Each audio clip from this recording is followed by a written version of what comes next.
ఈ సీజన్లో ఫ్రెష్గా వచ్చిన ఉసిరికాయలు రోడ్డు మీద అమ్ముతూ ఉంటే దీన్ని పెద్ద ఉసిరి అని కూడా అంటారు. ఇది 1 కేజీ తీసుకున్నాను.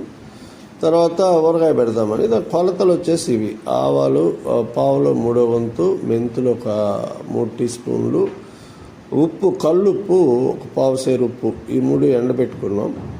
తర్వాత ఈ ఉసిరికాయలు ఏంటంటే ఆయిల్లో కొంచెం వేయించాలి. వేయించినప్పుడు ఏంటంటే మనం బాగా మెత్తగా అవి తయారవుతాయి.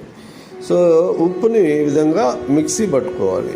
ఉప్పుని మిక్సీ పట్టుకున్న తర్వాత ఈ మిగతా పొళ్ళు కూడా బాగా మెత్తగా కాంప్రమైజ్ కాకుండా మిక్సీ పట్టుకోవాలి.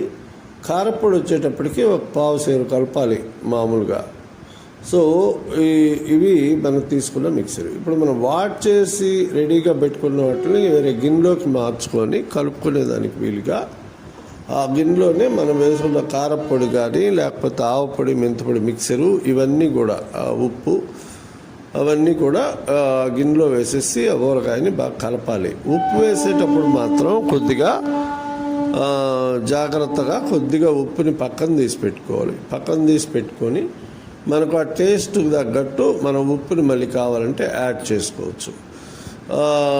ఇది బాగా నీట్గా గంటితో కాకుండా చేత్తో నీట్గా కలిపెడితే మనకేందంటే ఊరగాయ ఆ ఉసిరికాయ చుట్టూ కూడా ఈ పొడులన్నీ కూడా బాగా పడతాయి. సో ఇలా బాగా కలిపేసిన తర్వాత ఏం చేసామంటే నిమ్మకాయలు మామూలుగా కేజీకి 6 నిమ్మకాయలు కలపాలంట.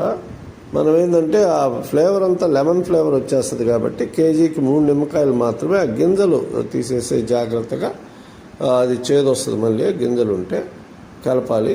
తర్వాత ఇంగవ మనకు ఒక 1/2 టీ స్పూన్ ఇంగవ వేసుకుంటే మనకు మంచిది. ఈ ఊరగాయ పెట్టేటప్పుడు మనం మామిడికాయ ఊరగాయలు అయినా ఇంగవ వేస్తాం, ఉసిరికాయ ఊరగాయలు అయినా ఇంగవ వేస్తాము.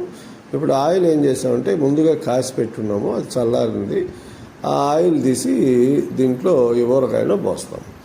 ఎంత ఆయిల్ పోయాలి అంటే యాక్చువల్గా అయితే ఆయిల్ ఊరగాయ మీద తేలాలి, కానీ గిన్నెలు వెడల్పుకుంటాయి కాబట్టి తేలలేదని చెప్పేసి మనం ఎక్కువ ఆయిల్ పోయకుండా మనం నేరో టిన్స్లోకి అంటే నేరో కంటైనర్లోకి ప్లాస్టిక్ కంటైనర్లోకి మార్చుకున్నప్పుడు ఆటోమేటిక్గా ఆయిల్ అనేది ఊరగాయ మీద తేలుతూ ఉంటుంది.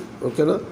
ఇది మనకు ప్రొసీజరు. ఇది జనరల్గా 2nd డే నుంచే తినేయచ్చు. ఆవకాయ అయితే 3rd డేనో 4th డేనో తినడం స్టార్ట్ చేస్తారు.